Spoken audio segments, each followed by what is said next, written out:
Okay, can we just look at this? Can we just look at this for a second? Like, look at these leaves. Look at how ginormous these leaves are. Look at how tall he is. This one is like up to my nose. But I am 5'1.25". So, well, I just stuck it up my nose, gross. Okay, so this is a Sansevieria snake plant. And it is a massive one. Like, you can find these at big box stores, but they have the skinny little leaves. And this one does have, like, this guy's pretty skinny. But some of these that are inside of this pot are, I'm gonna turn it around.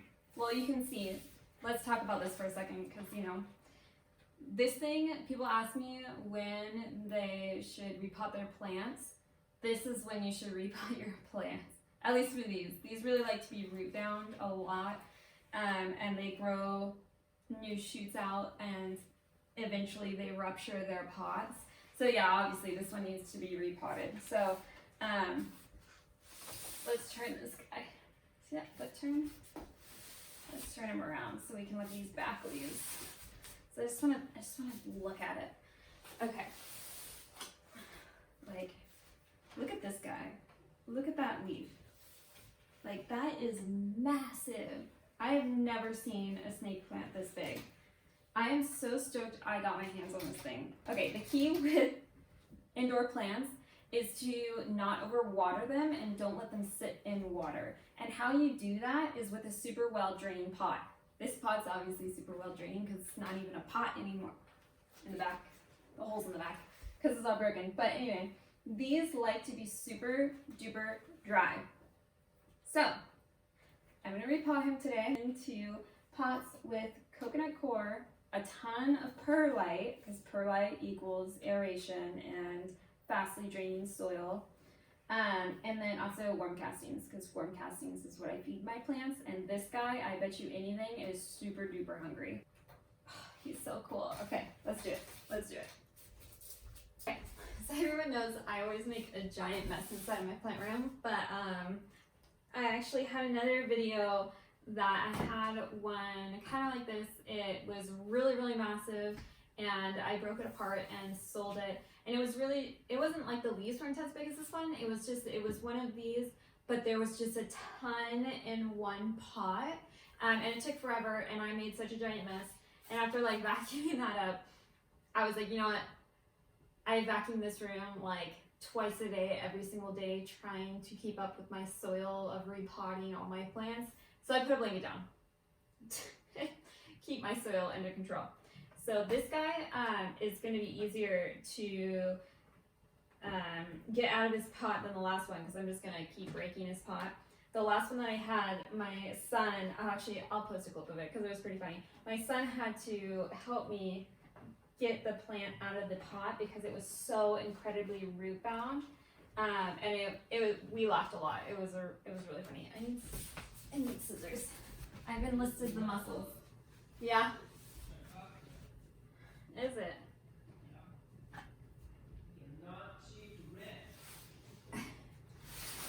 I just need you to use your muscles and I just need you to rip it. How much do you think you're paying? Just look at this. It had a shoot growing out here. Yeah, no. So it's crazy. Will you just pull it? Pull it and I'll pull it this way. Do you? Do you? Yeah. Okay, thanks. That's all I needed. Okay. Can you just put this out there so you can go to the trash? I'll take it out there in a little bit. Thanks. And will you shut that? Please. Thank you.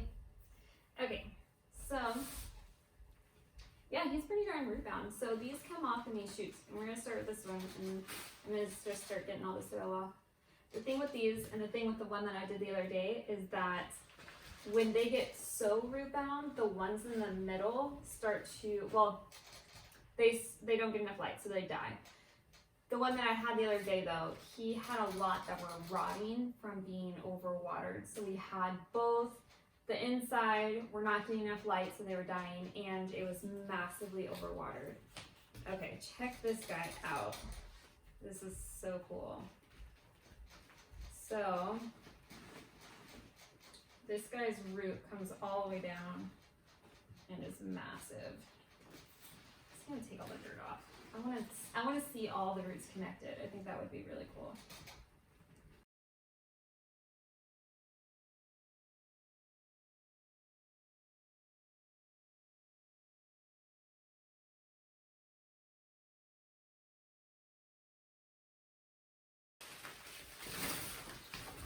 This is why I have dirt all over me all the time. Oh my gosh. Okay, I almost got it all. This is so cool looking. I'm gonna take a billion pictures in just a second. Okay, so what you're gonna see with this big tangle of roots is that some of these are connected and some of them are not. So like these two are connected, but this guy out here, he's actually not connected to the mother plant. But he might have been connected at one point with this one, and he's just nubbed off. These are actually buds that are going to shoot out eventually, so he's got more growth on him. On those two, this one, no new growth. This one will start to shoot up, come out the soil, and then grow into a new, completely different shoot. That's the root system on these guys. It just blows my mind. It's so incredible. This is a soda for scale. So this is a cool picture of two shoots that are connected by the rhizome underneath. So what you're gonna do is to propagate these, you're just gonna cut that rhizome right in half. There's roots established on each one, and you'll just pot them separately. So we are gonna do this guy first, and I really love this one. He's so unique with his little curled leaf. Like a lot of people would probably think that that's a defect. I guess it kind of is, but like I love that about him. So this is what I'm gonna do.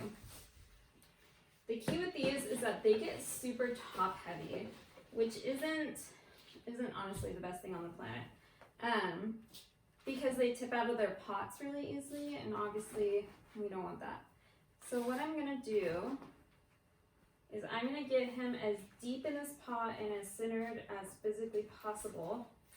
Put him down deep in there and pot him up.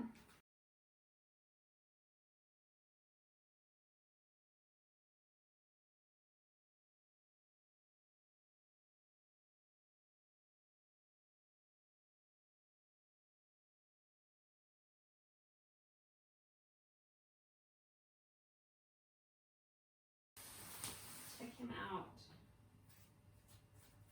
He's so pretty. Cool. So just for a second, see, he's so top heavy. Once their roots are established though, they won't be so top heavy. But for the first like few months, you kind of gotta be careful because you don't want to knock them over and up pot them and then have to repot them again. So one thing I do just want to talk about, I'm not going to pot all of these on camera because I learned last time I tried to make a video doing this that is not the most fun thing to watch on the planet. So I'm going to pot the other guys off of camera. So something that I did want to talk about is these amazing pots. I found these at Target. This size was $8.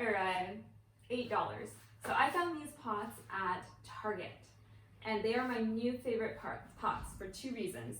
This is the biggest one. Look at this. Look at all of this drainage. That is incredible. You never want your plants sitting in water, and with these, they're definitely not going to as long as you use the right kind of soil. There is so much room for the water to come out. Then they have this little bowl at the bottom that hooks on. I just ripped it off, and collects the water that drains out, which is really handy when you're watering. The second reason why these are my favorite pots is because this size was $8, and it looks super clean, and They come in a bunch of different colors, but obviously the only ones that I use are the gray, white, and the black because I'm boring. And so I'm switching literally all of my plants this. They're super durable plastic. I am done spending $50 on a big pot. This thing, $8. $8. The smaller ones were $3, and the biggest ones, which are huge, were $15. Best pots ever. Thank you, Target. So we have one done, one potted up, and I'm probably going to keep this one because he's so unique, and I love him. And now I'm going to pot the rest. I have so many. He's a lot lighter now. Where am I going to put you? I'm going to put you right here. Okay.